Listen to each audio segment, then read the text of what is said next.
Quando uma criança nasce, sua alma escolhe precisamente a família e o ambiente em que vai nascer.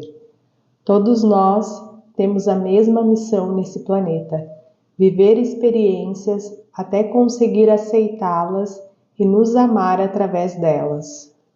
Se uma experiência é vivida na não aceitação, ou seja, em meio a julgamento, culpa, medo, remorso ou algo assim, a pessoa atrai para si, de modo constante, circunstâncias e indivíduos que a fazem reviver essa experiência. Tudo isso parece não fazer nenhum sentido, mas hoje vamos nos aprofundar nesses conceitos. Como eu atraio para mim pessoas que vão reforçar as minhas dores? Seja bem-vindo a mais um resumo inteligente. Hoje vamos navegar para dentro do seu interior, entender como olhar para suas feridas, aceitar a sua existência e mudar. Esse é o nosso maior objetivo: não permitir mais que as feridas emocionais direcionem a nossa vida. Agora, querido leitor, pegue o seu café e vamos juntos em mais um resumo inteligente. Aceitar uma experiência não significa concordar com ela. Trata-se, na verdade, de nos conceder o direito de experimentar e aprender. Devemos, sobretudo, aprender a reconhecer o que nos é benéfico e o que não. O único meio de conseguir isso é tornando-nos conscientes dos efeitos de tal experiência. Tudo o que decidimos ou não, fazemos ou não, falamos ou não, e até mesmo o que pensamos e sentimos acarreta consequências. Quando uma pessoa se dá conta das consequências danosas provocadas por determinada experiência, ela deve, em vez de recriminar-se ou querer o mal do seu semelhante, deve aprender a aceitar ter escolhido essa situação, ainda que inconscientemente, viver aquilo e a perceber que não era algo bom para si. É assim que vivemos uma experiência na aceitação. Mas é preciso salientar que mesmo quando você diz "não quero mais viver isso", tudo pode voltar a acontecer. Dê a si o direito de repetir várias vezes o mesmo erro, ou reviver um fato desagradável antes de conseguir reunir a vontade e a coragem necessárias para se transformar. Todos nós cultivamos inúmeras crenças que nos impedem de ser o que queremos ser. Quando essas crenças ou maneiras de pensar nos prejudicam, tentamos ocultá-las, e as ocultamos tanto que chegamos a acreditar que elas não existem mais. Somente quando os nossos corpos mental, emocional e físico estiverem em sintonia com o nosso Deus interior é que a nossa alma será totalmente feliz. Há uma diferença entre aceitar uma experiência e aceitar a si mesmo. Tomemos como exemplo o caso de uma moça que foi rejeitada pelo pai, pois este desejava ter um menino. Numa situação assim, aceitar a experiência consiste em dar ao pai o direito de ter desejado um menino e rejeitado a filha. E para essa moça, a aceitação de si consiste em dar-se o direito de ter odiado o pai e em perdoar-se por tê-lo odiado. Não deve existir nenhum julgamento com relação ao pai e a ela própria, apenas compaixão e a compreensão pelo sofrimento de cada um deles. Não se deixe levar pelo ego, que costuma tentar por todos os meios nos fazer crer que resolvemos uma situação. Muitas vezes pensamos, ora, compreendo que o outro tem agido assim, apenas para não precisarmos mais olhar para nós mesmos e nos perdoar. Nosso ego, dessa forma, tenta encontrar uma maneira furtiva de esquivar-se de situações desagradáveis. Às vezes, aceitamos uma situação ou uma pessoa sem termos nos perdoado ou nos permitindo odiá-la. Isso se chama aceitar tão somente a experiência. Repito, é importante fazer a diferença entre a aceitação da experiência e a aceitação de si.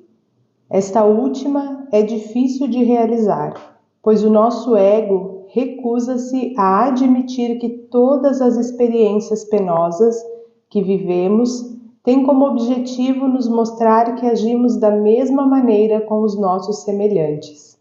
Já reparou que quando você acusa alguém de alguma coisa, esse mesmo alguém acusa você da mesma coisa? Daí a importância de aprender a se conhecer e a se aceitar. É isso que nos possibilita viver cada vez menos situações dolorosas. Só depende de você decidir tomar as rédeas e ser dono da sua vida em vez de deixar o seu ego controlá-la. Ao nascer, esperamos ser aceitos com os nossos defeitos, conquistas, forças, fraquezas, desejos, personalidade. Todos nós temos tais necessidades. Entretanto, pouco depois do nosso nascimento, percebemos que quando ousamos ser nós mesmos, perturbamos o mundo dos adultos ou daqueles que são próximos de nós. Deduzimos, portanto, que ser natural não é direito, não é correto. Essa descoberta é dolorosa e provoca acessos de raiva, principalmente na criança. Esses acessos se tornam tão frequentes que passamos a achar que são normais. São designados como crises da infância ou, mais tarde, crises da adolescência. Podem até ter se tornado comuns para os humanos, mas naturais é que certamente não são. Uma criança que age com naturalidade, que é equilibrada e se dá o direito de ser ela mesma, não é acometida por esse tipo de crise. Infelizmente, crianças assim quase não existem. Na verdade, observei que a maioria das crianças passa por 4 fases. Primeira fase da sua existência, ela conhece a alegria de ser ela mesma. Segunda fase, ela conhece a dor de não ter o direito de agir assim. Terceira fase, então vem o período de crise e revolta. Quarta fase, para mitigar a dor, a criança se resigna e termina por criar uma nova personalidade, tornando-se o que os outros querem que ela seja. Algumas pessoas permanecem paralisadas na terceira fase a vida inteira, isso é, vivem continuamente revoltadas ou em situação de crise. É durante a quarta fase que criamos diversas máscaras, novas personalidades, que servem para nos proteger do sofrimento vivido. As 5 máscaras que criamos correspondem às 5 grandes feridas básicas vividas pelo ser humano: rejeição, abandono, humilhação, traição e injustiça. Quando permitimos que o nosso ego, com seus medos e crenças, dirija a nossa vida, não somos fiéis ao nosso Deus interior e às necessidades do nosso ser. O uso de máscaras é a consequência que queremos esconder, de nós mesmos ou dos outros, aquilo que ainda não quitamos. Uma máscara representa um tipo de pessoa com um caráter que lhe é próprio, pois numerosas crenças serão desenvolvidas e influenciarão a atitude interior e os comportamentos da pessoa. Quanto mais grave a ferida, mais frequente o sofrimento causado por ela, o que obrigará a pessoa a vestir a sua máscara mais assiduamente. Incorporamos uma máscara somente quando queremos nos proteger. Por exemplo, se uma pessoa percebe uma injustiça em determinado episódio ou tem medo de ser ou de se achar injusta, ela veste a sua máscara de rígida, adotando um comportamento de uma pessoa rigorosa e inflexível. Um coração com traumas é como uma ferida exposta até o carinho machuca. Lembre-se de que o nosso ego não quer que descubramos todas as nossas crenças. pois é com elas que o alimentamos e é graças a elas que ele sobrevive.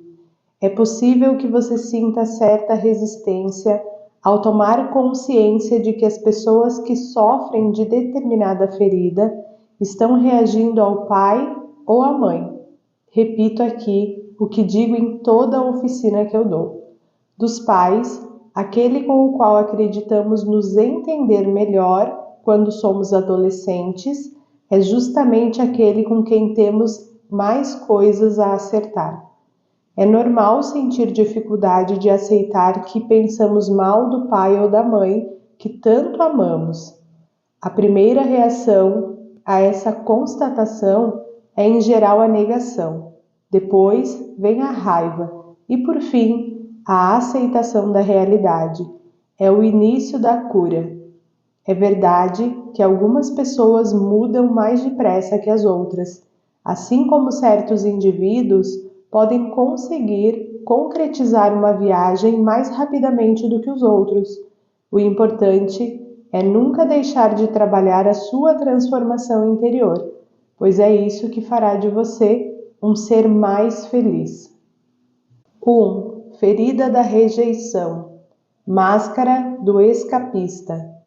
Eis algumas definições que o dicionário nos fornece para a palavra rejeitar: repelir, afastar, recusar, pôr de lado, largar, não acolher, não assimilar, excluir. Muita gente tem dificuldade em estabelecer a diferença entre rejeitar e abandonar. Abandonar alguém é afastar-se dele em prol de outra coisa ou outro alguém, ao passo que rejeitar uma pessoa é não querer tê-la ao seu lado ou em sua vida. Aquele que rejeita usa a expressão "eu não quero", enquanto o que abandona prefere dizer "eu não posso". Chama sua atenção para o fato de que ao longo do livro vamos utilizar o termo escapista para designar a pessoa que padece da rejeição. A máscara do escapista é a nova personalidade, o caráter desenvolvido para evitar sofrer a rejeição. Essa máscara é reconhecida fisicamente por um corpo escapista, isso é, um corpo que parece querer desaparecer. Esse corpo é estreito e contraído, o que permite que ele se esquive ou não se mostre muito presente ou visível dentro de um grupo. É um corpo que evita ocupar muito espaço, semelhante ao escapista, que tentará a vida inteira se ofuscar. Quando temos a impressão de que quase não há carne sobre os ossos, que a pele apresenta estar grudada no esqueleto, podemos deduzir que a ferida da rejeição é ainda maior. Usar uma máscara significa não sermos nós mesmos. Acreditamos, desde muito jovens, que ela nos protegerá. A primeira reação de uma pessoa que se sente rejeitada é fugir. A criança prestes a criar para si uma máscara de escapista, ao sentir a rejeição, é aquela que viverá a maior parte do tempo em seu mundo imaginário. O que explica por que ela é, em geral, bem comportada e sossegada, não criando problemas e não fazendo muito barulho. Na verdade, porém, esse tipo de criança quer que percebamos que ela existe, mesmo não acreditando muito em seu direito de existir. Como exemplo disso, penso numa garotinha que se esconde atrás de um móvel no momento em que seus pais estão com visitas em casa. Ao constatarem a sua ausência, todos se põem a procurá-la, mas mesmo vendo a preocupação geral, ela não deixa o seu esconderijo e rumina: "Não quero que me encontrem. Quero que eles se deem conta de que eu existo." Eis uma garotinha que crê tão pouco em seu direito de existir que precisa criar situações para tentar provar isso a si mesma. A ferida da rejeição é vivida com o genitor do mesmo sexo. Se você se reconhece na descrição de uma pessoa que se sente rejeitada, isso quer dizer que você viveu essa rejeição com o seu pai, se você for um homem, ou com a sua mãe, se você for mulher.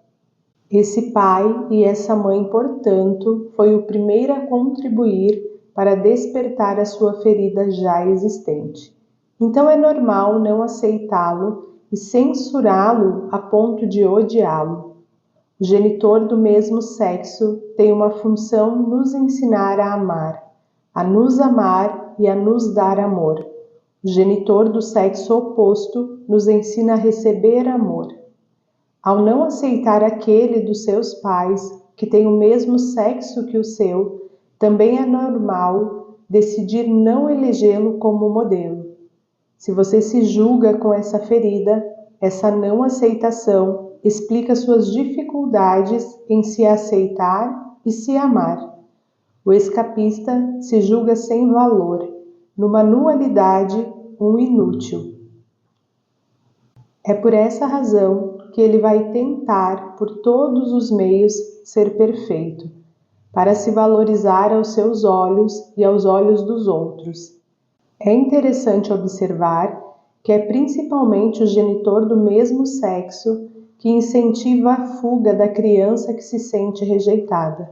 Uma situação muito comum de acontecer é a criança que diz que quer sair de casa e a quem um dos pais diz: "Boa ideia, pode ir, assim ficaremos livres de você."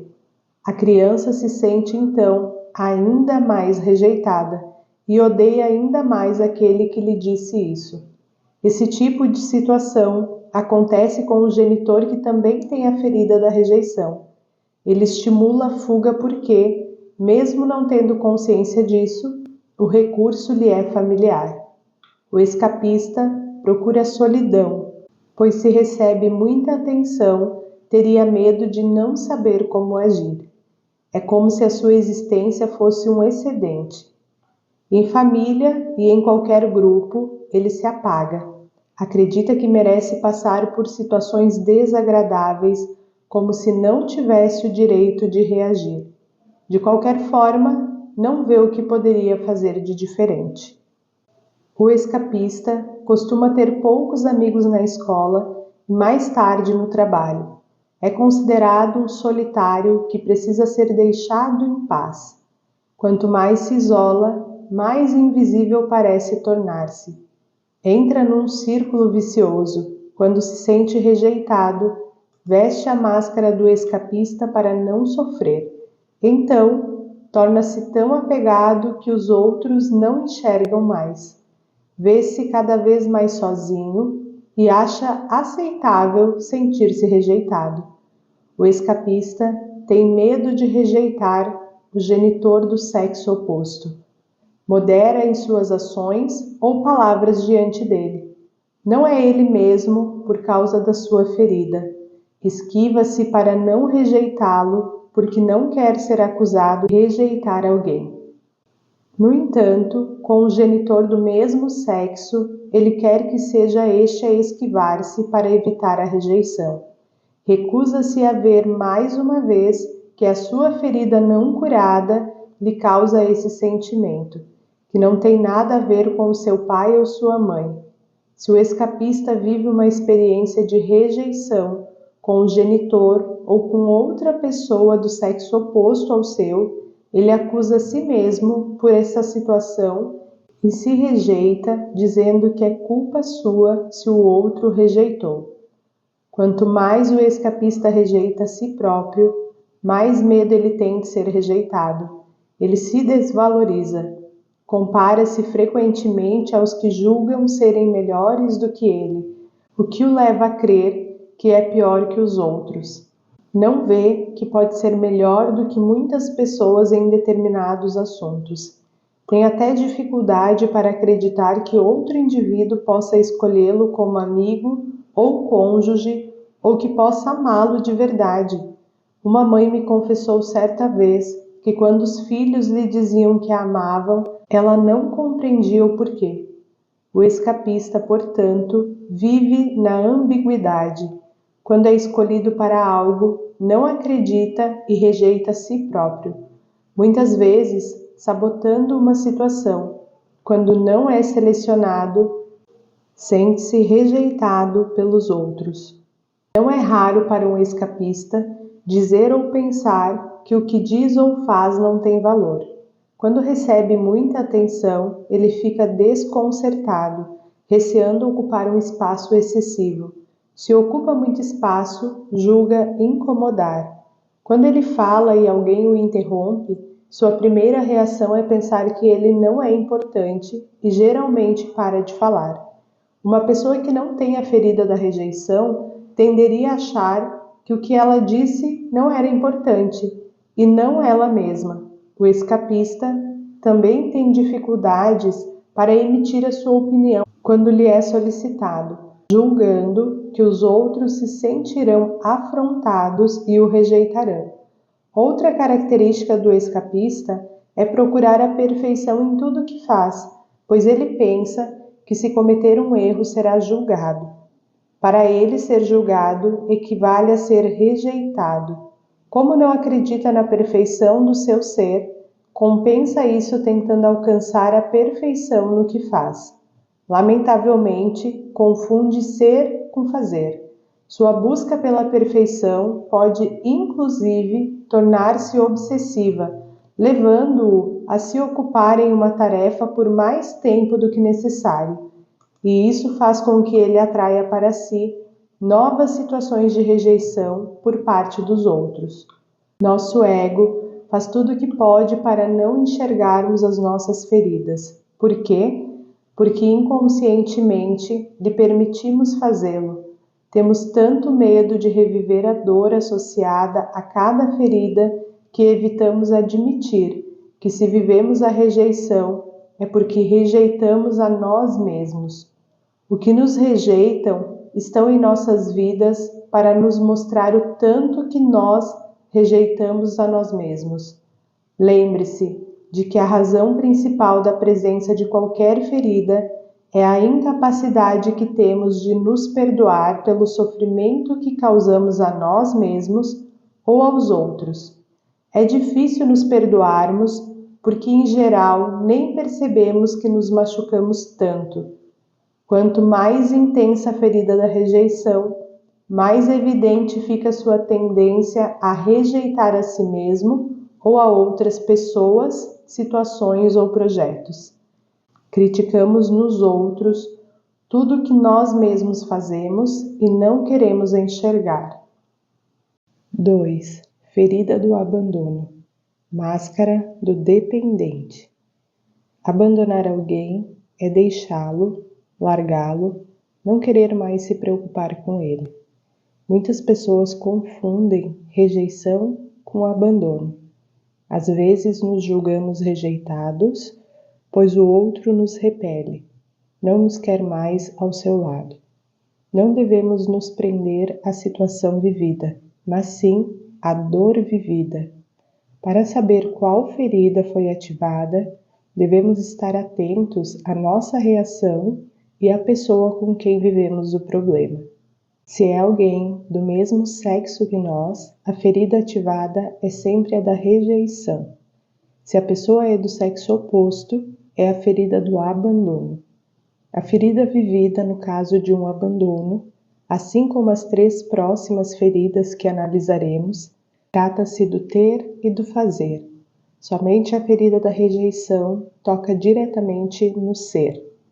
De acordo com as minhas observações, a ferida do abandono é vivida com o genitor do sexo oposto.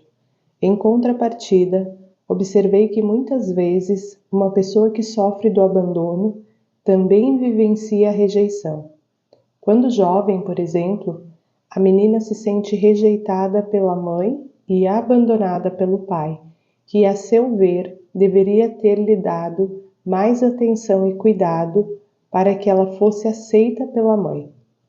Uma criança pode se sentir abandonada pelo genitor do mesmo sexo, mas na realidade é a ferida da rejeição que ela vivencia. Por quê? Porque o genitor do mesmo sexo, que não liga para ela, age assim para rejeitar a si mesmo. e no fundo, a criança percebe isso.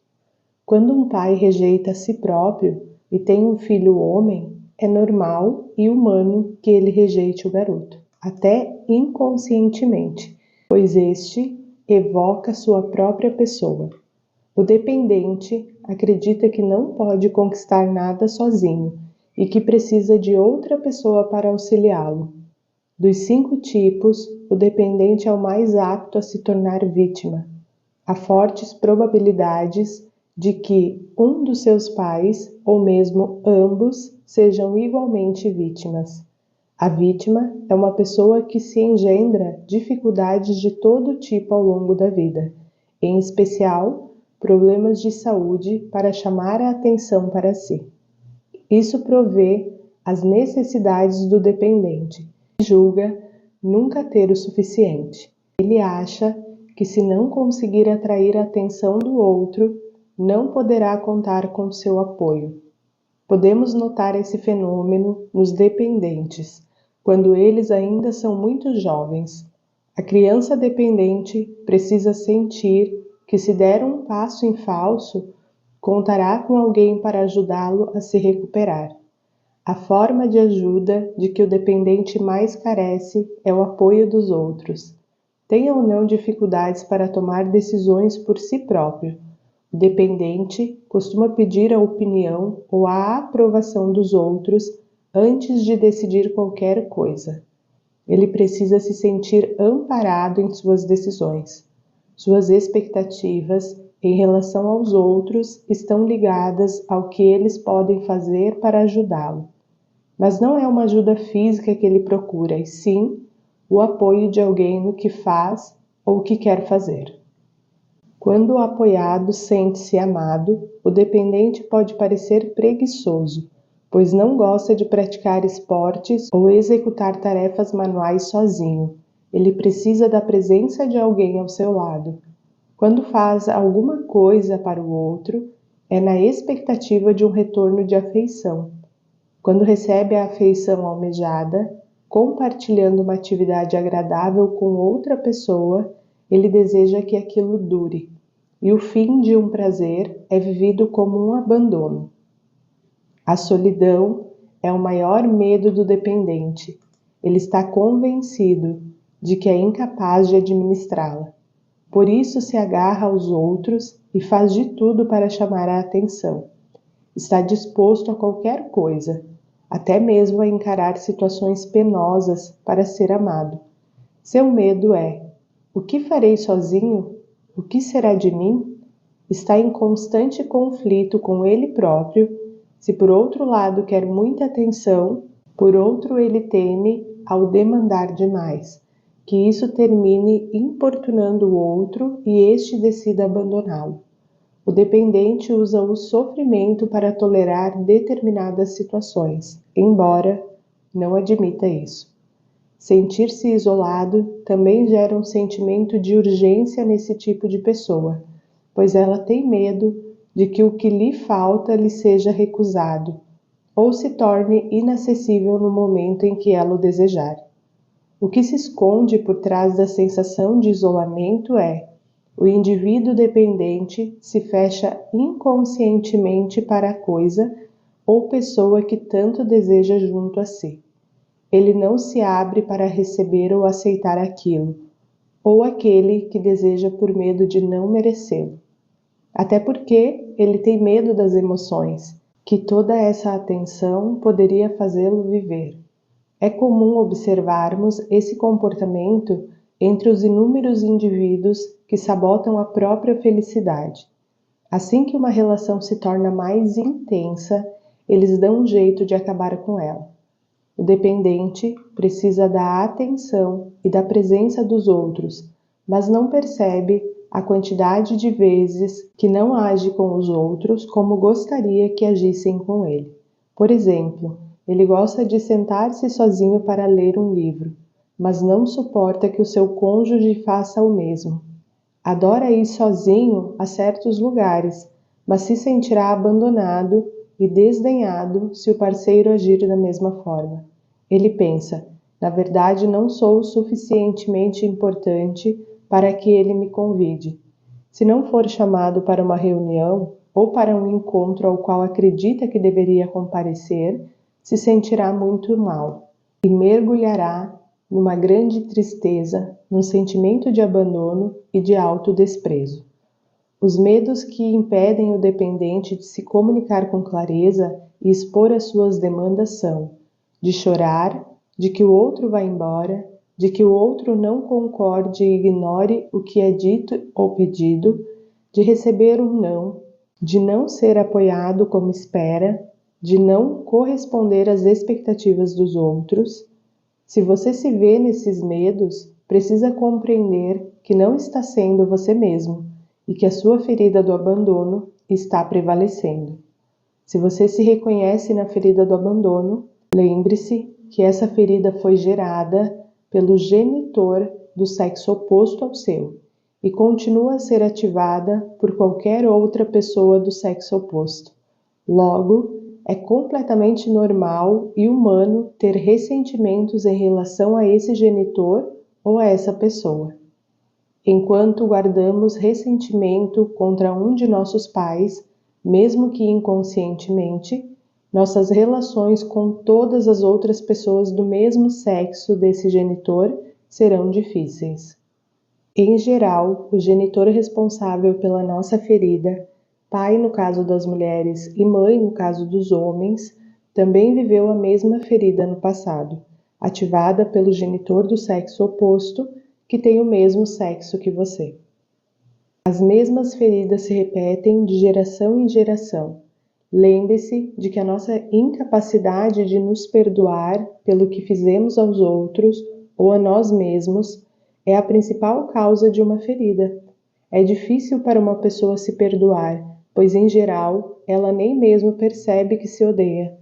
Quanto mais profunda a ferida do abandono, maior o grau de autoabandono ou de abandono a outras pessoas, situações ou projetos.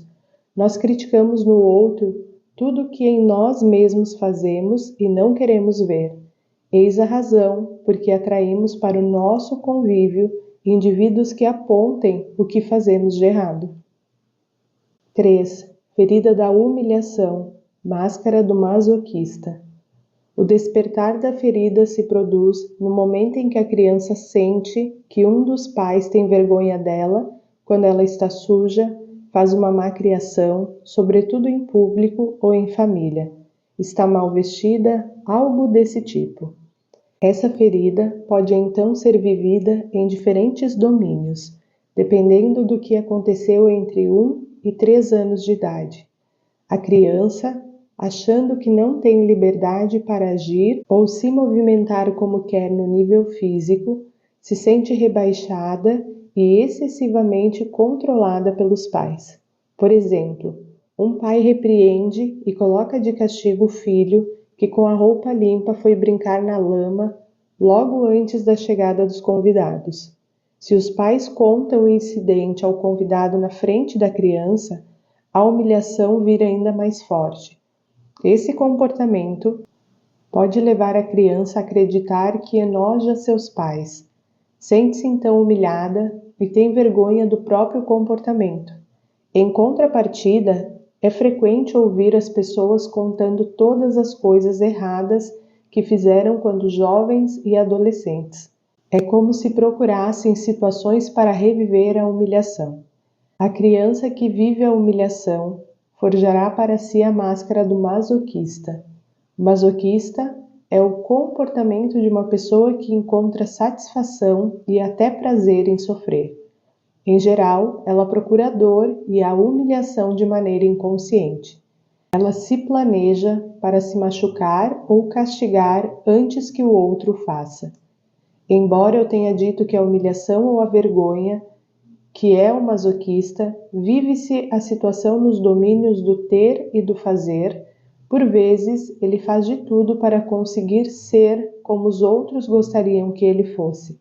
Mas é o que ele faz ou não faz, ou o que ele tem ou não tem, que desencadeia essa ferida da humilhação. Também observei que fazer e ter coisas se tornam meios para compensar a ferida. Uma pessoa pode viver uma experiência de vergonha ou de humilhação sem que a ferida da humilhação seja despertada.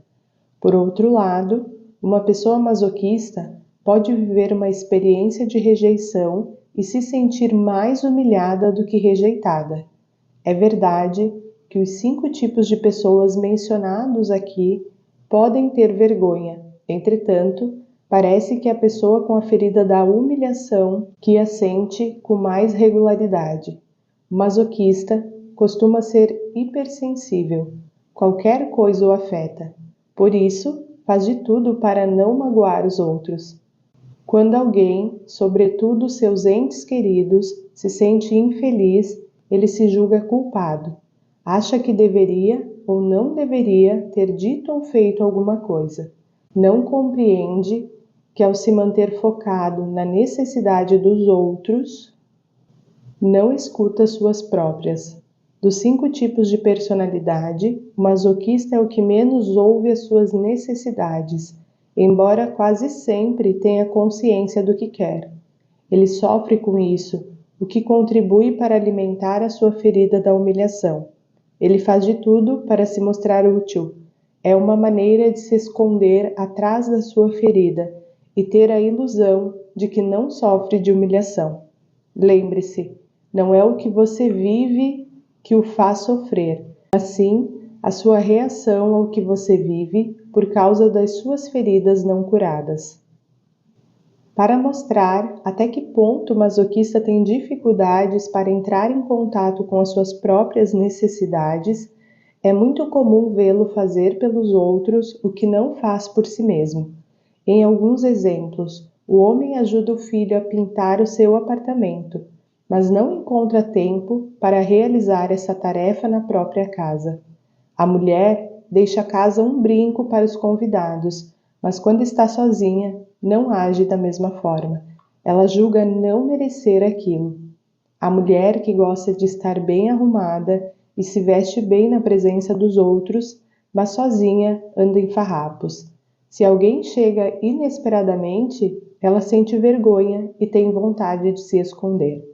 O ser humano faz de tudo para não ter consciência do sofrimento, pois tem muito medo de sentir a dor associada à sua ferida.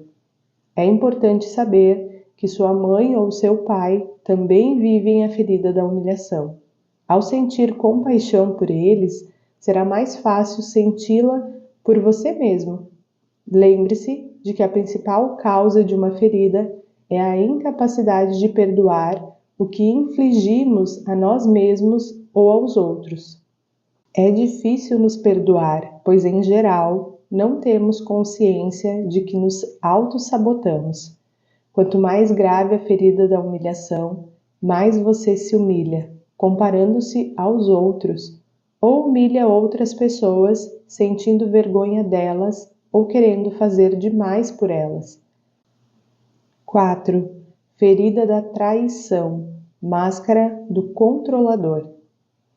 É possível trair ou sofrer uma traição de diversas formas.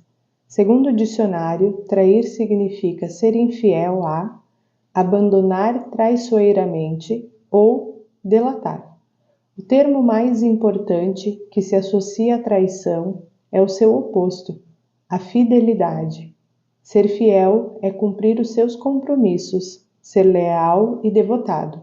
Podemos confiar numa pessoa fiel. Quando a confiança é destruída, podemos ser vítimas da traição. A alma que encarna com o objetivo de curar a ferida da traição escolhe pais que utilizam a sedução com a criança e que são mais centrados em si mesmos. Esse tipo de pai e mãe faz com que a criança sinta que eles precisam dela, e tudo o que a criança quer é que o genitor do sexo oposto se sinta bem. Ela tenta por todos os meios ser especial para ele. Quando a criança começa a viver experiências de traição, cria para si uma máscara para se proteger, como no caso das outras feridas. Essa máscara é a do controlador. O tipo de controle que exerce não é motivado pela mesma razão que o controle exercido pelo masoquista. O masoquista controla para não ter vergonha de si mesmo ou para não causar vergonha em alguém, ao passo que o controlador age para garantir que os compromissos que assumiu sejam respeitados e para ser fiel e responsável, de maneira a assegurar-se de que os outros cumpram igualmente os seus compromissos. Como sentem dificuldade de aceitar qualquer forma de traição, proveniente delas mesmas ou dos demais, se esforçam ao máximo para ser pessoas responsáveis, fortes, especiais e importantes. Dessa forma, o controlador satisfaz o seu ego, que não suporta perceber que ele próprio seja capaz de cometer uma traição. Não se esqueça de que todas as nossas feridas são expostas para nos lembrar de que, se os outros nos fazem sofrer, é porque fazemos a mesma coisa a eles ou a nós mesmos. Isso pode não ser compreendido nem aceito pelo ego. Se você se reconhece na máscara do controlador, se sente certa resistência ao ler essas linhas, é o seu ego que resiste e não o seu coração. A pessoa controladora toma cuidado para não se colocar em situações de confronto em que não teria o controle. Quando se vê rodeada de pessoas que considera rápidas e fortes, ela se retira, temendo não ser à altura. Quando os acontecimentos não correm segundo as suas expectativas, ela se torna agressiva, mas não se vê como uma pessoa agressiva. Enxerga-se, na verdade, como alguém que marca presença, que é forte e não se deixa engambelar. Dos 5 tipos de personalidade, o controlador é de humor mais instável. No momento, pode transbordar amor e atenção, e no minuto seguinte, perder as estribeiras por causa de um pequeno incidente. O controlador deve, então, trabalhar a paciência e a tolerância, sobretudo quando uma situação o impede de fazer as coisas à sua maneira e segundo as suas expectativas. Por exemplo, se estiver doente, ele fará de tudo para se curar o mais rápido possível, a fim de poder continuar a cuidar dos seus afazeres. Quando o de seus convívios adoecem, ele não tem paciência. Para ele, é tão difícil delegar uma tarefa quanto confiar no outro para realizá-la. Será levado a verificar, vezes em conta, se aquilo está sendo feito conforme as suas expectativas. É igualmente difícil para o controlador mostrar a alguém como fazer algo e esse alguém demorar para aprender. Ele não tem tempo a perder, então, quando delega, são atividades fáceis ou tarefas pelas quais não será criticado se não forem bem feitas. Eis porque o controlador precisa ser rápido, ele faz quase tudo sozinho. Quando isso não acontece, ele se dedica a vigiar os que o ajudam. Por outro lado, o controlador é muito sensível, mas essa sensibilidade não aparece, pois ele está ocupado demais em mostrar a sua força. Como já vimos, o dependente cuida dos outros para garantir ajuda e apoio. O masoquista age assim para ser uma boa pessoa e não envergonhar ninguém. O controlador, por sua vez, cuida dos problemas dos outros para não ser vítima de traição ou para se certificar de que esses indivíduos corresponderão às suas expectativas. Ele evita mostrar a sua vulnerabilidade, temendo que a outra pessoa se aproveite disso e o controle. Gosta de se mostrar impetuoso, corajoso e forte sempre que possível. Pessoas portadoras da ferida da traição sofrem com o fato do genitor do sexo oposto não cumprir os seus compromissos de acordo com as expectativas que a criança tinha de um pai ideal. Anos em observação me levaram a concluir que uma pessoa pode sofrer de abandono sem sofrer necessariamente da traição, mas aquela pessoa que sofre da traição também sofre de abandono. Lembre-se de que a principal causa de uma ferida advém da nossa incapacidade de perdoar o que fazemos a nós mesmos ou o que impomos aos outros. Temos dificuldade em nos perdoar porque, em geral, não percebemos que nos recriminamos. Quanto mais grave a ferida da traição, mais frequente é o seu hábito de trair os outros ou a si mesmo, não confiando ou não cumprindo o que prometemos a si próprio. Recriminamos nos outros tudo o que nós mesmos fazemos, mas não queremos enxergar. 5. Ferida da injustiça, máscara do rígido. Injustiça é o ato ou a ação contrária à justiça. A justiça se define com a apreciação, o reconhecimento e o respeito dos direitos e do mérito de cada um. A palavra justiça remete à retidão, equidade, imparcialidade e integridade. Uma pessoa que sofre de injustiça, portanto, é aquela que não se sente apreciada em seu justo valor, que não se sente respeitada ou que julga não receber o que merece. O indivíduo também pode sofrer de injustiça quando recebe mais do que julga merecer. A criança acha injusto não conseguir integrar a sua individualidade, não conseguir se exprimir e ser ela mesma. Ela vive essa ferida principalmente com o genitor do mesmo sexo. Já muito jovem, o rígido percebe que as pessoas o apreciam mais pelo que ele faz do que pelo que ele é.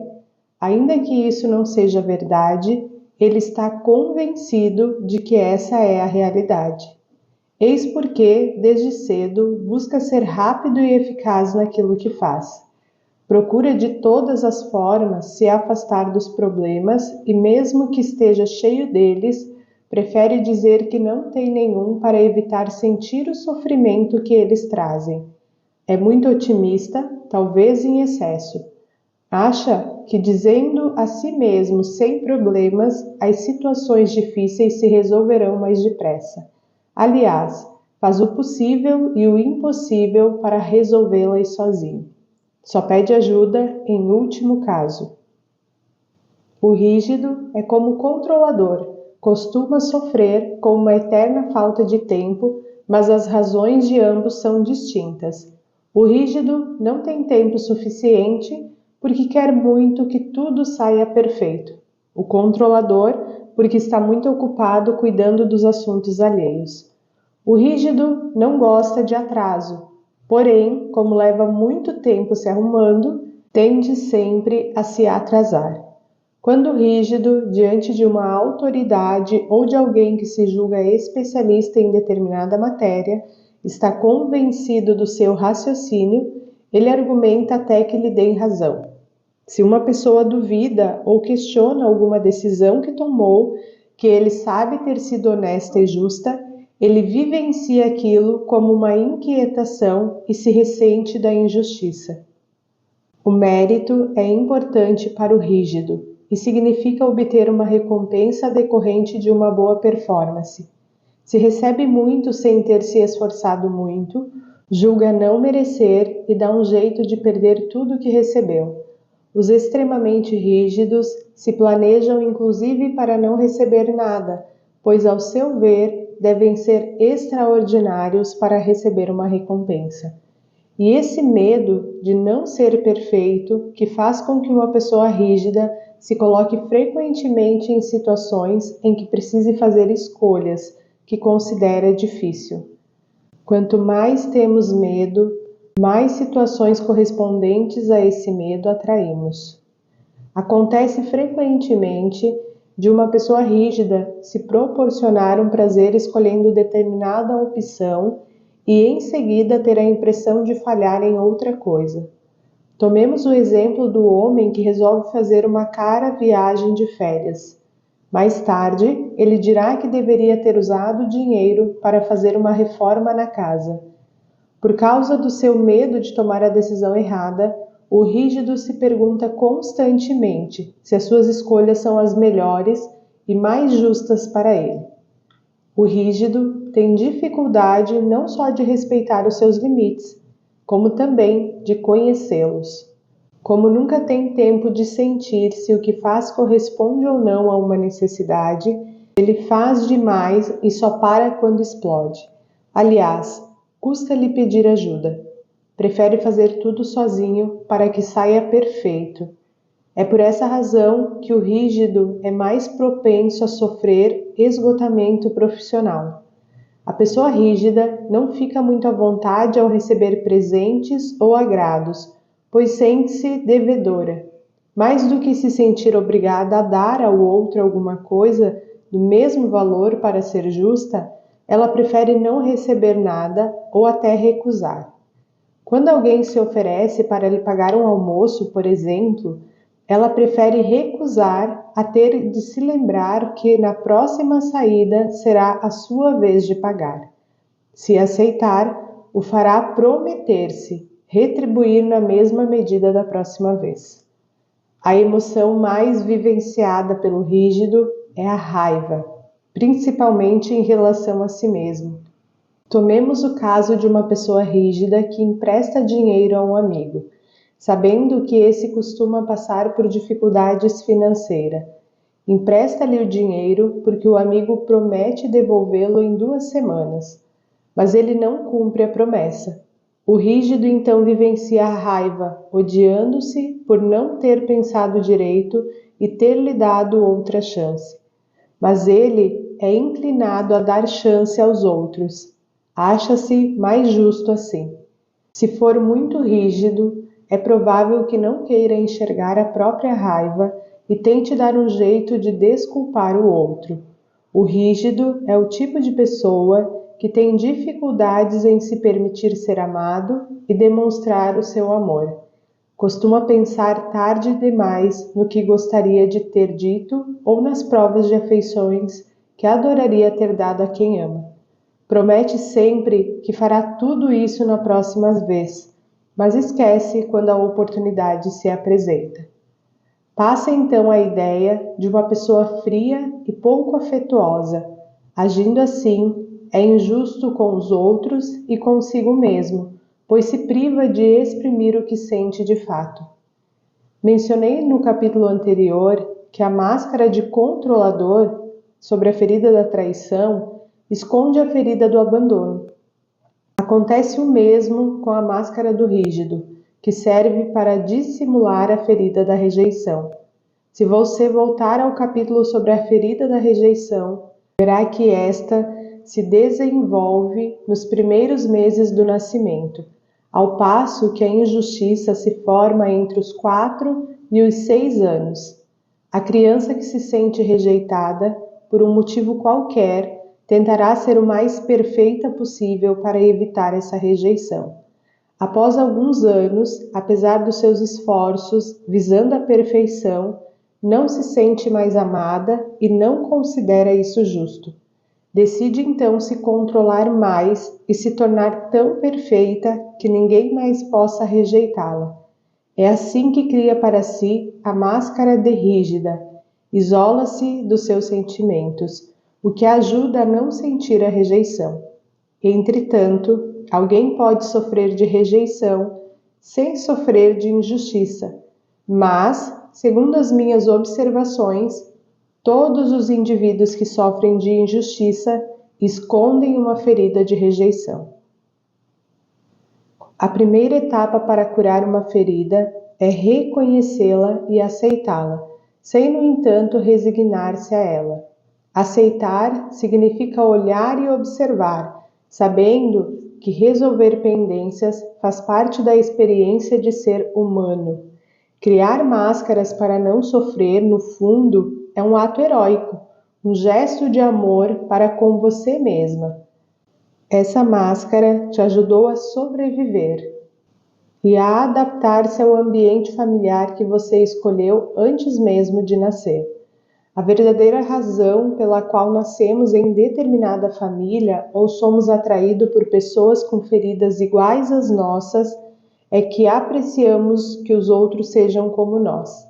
Assim, conseguimos não nos considerar piores do que eles.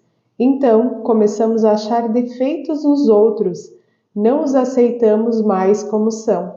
Procuramos mudá-los, sem perceber que rejeitamos neles o que não queremos ver em nós, com medo de nos sentirmos obrigados a mudar. Na verdade, não precisamos mudar, precisamos nos curar. Por isso, é tão importante conhecer as nossas feridas. A vantagem de reconhecer a sua ou as suas feridas é passar a olhar para o lugar certo. Antes, agíamos como uma pessoa que vai ao médico para tratar o fígado, quando na realidade é o coração que tem problemas. Convém esclarecer que há uma diferença entre ter a máscara de dependente e sofrer de dependência afetiva. Não são apenas as pessoas que têm a ferida do abandono e, portanto, a máscara do dependente que sofrem de carência afetiva. Toda pessoa, qualquer que seja a sua ferida, pode ser dependente no nível afetivo. Sabe por quê? Porque nos tornamos dependentes afetivos quando sofremos de carência afetiva e sofremos de carência afetiva quando não nos amamos o bastante. Logo, procuramos o amor do outro para conseguir nos convencer de que podemos ser amados. A função das máscaras é mostrar que nos impedimos de ser nós mesmos porque não nos amamos o suficiente. Com efeito, lembre-se de que todos os comportamentos associados a cada uma das máscaras representam reações e não comportamentos baseados no amor por si mesmos. As feridas só serão curadas quando perdoamos verdadeiramente a nós mesmos e aos nossos pais. Em contrapartida, quando não importa qual das 5 feridas é vivida com as pessoas do sexo oposto ao genitor que julgamos responsável pela nossa ferida. É a nós mesmos que recriminamos. É em momentos como esse que procuramos nos punir, seja por meio de um acidente ou de alguma coisa que nos faça mal fisicamente. O ser humano acredita na punição como um meio para expiar a culpa. Na realidade, a lei espiritual do amor afirma justamente o contrário. Quanto mais culpados nos julgamos, mais nos castigamos e mais atraímos para nós o mesmo tipo de situação. Isso equivale a dizer que quanto mais nos acusamos, mais revivemos os mesmos problemas. Por consequência, sentir-se culpado dificulta o auto-perdão, etapa importante rumo à sua cura. Curamos as nossas feridas interiores da mesma forma que nos reestabelecemos das nossas feridas físicas. Você já não ficou tão impaciente para eliminar uma espinha no rosto que passou a cutucá-la sem parar? O que aconteceu? A espinha provavelmente durou mais tempo, certo? É o que acontece quando não temos confiança no poder de cura do nosso próprio corpo. Para que um problema, seja qual for, desapareça, é preciso primeiro aceitá-lo, dar-lhe amor incondicional, em vez de querer fazê-lo desaparecer. Suas feridas profundas também precisam ser reconhecidas, amadas e aceitas. Nesse processo, a primeira coisa a ser feita é tornar-se consciente da máscara a qual você recorre.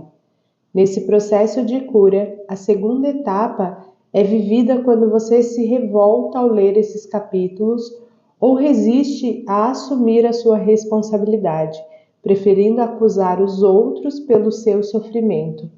Tenha em mente que essa resistência é normal. Afinal de contas, você está descobrindo um lado seu que você não aprecia, o que é desagradável. A terceira etapa é aquela em que você deve dar o direito de se ressentir com os seus pais ou com ambos. Quanto mais sentir o sofrimento que a criança que você viveu, mais compaixão terá por ela e maior será a intensidade com que atravessará essa etapa. É também durante essa fase que você vai se libertar de seus pais, sentindo compaixão pelo próprio sofrimento deles. Por fim, a quarta etapa da cura é aquela em que você volta a ser você mesmo, em que deixa de acreditar que precisa vestir as máscaras para se proteger. Você aceita que a vida seja extremamente de experiências que servem para lhe ensinar o que é benéfico e inteligente para a sua jornada. É o que se chama de amor próprio. Como o amor tem um grande poder de cura e reposição de energia, prepare-se para observar diversas transformações e melhorias na sua vida, tanto em suas relações com os outros, quanto em relação ao seu corpo físico. Lembre-se de que gostar-se significa dar-se o direito de ser exatamente como você é aqui e agora, e se aceitar, mesmo fazendo aos outros o que censura em si mesmo.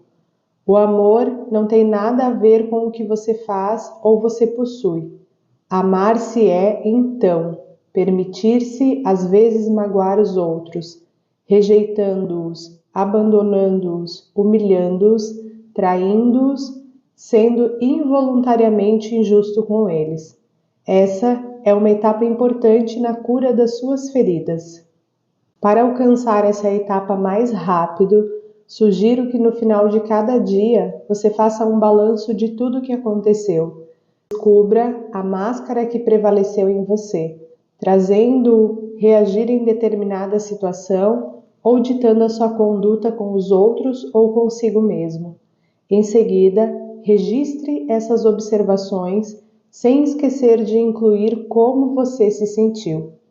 Para terminar, perdoe-se, dando a si o direito de ter utilizado essa máscara, sabendo que naquele momento você acreditava do fundo do seu coração ser o único meio de se proteger. Nenhuma transformação é possível sem a aceitação. A maravilhosa vantagem de curar as nossas feridas é deixarmos de ser dependentes afetivos. A autonomia afetiva é a capacidade de saber o que queremos e de empreender as ações necessárias para realizá-lo. E se precisarmos de ajuda, saberemos pedi-la, sem esperar que uma pessoa especial nos auxilie. A pessoa autônoma não pensa o que vai ser de mim sozinha, quando alguém desaparece de sua vida. Passa um mau momento, mas sabe que no fundo que ela vai sobreviver por conta própria.